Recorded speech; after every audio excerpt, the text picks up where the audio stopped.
Naghahanap ba kayo ng affordable pero masarap na kainan sa San Juan, Siquijor? Tara, pag-usapan natin yan! Mayong adlaw, this is J. Perpetual Kid at tara!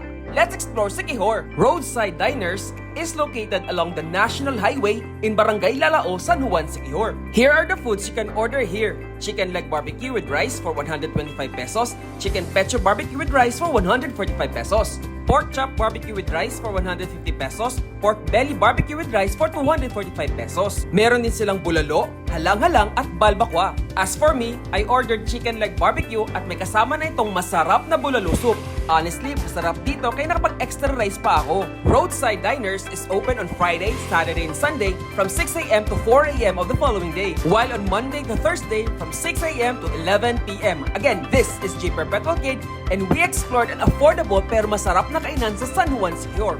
Roadside Diners. Hanggang sa susunod na biyahe, ayo-ayo!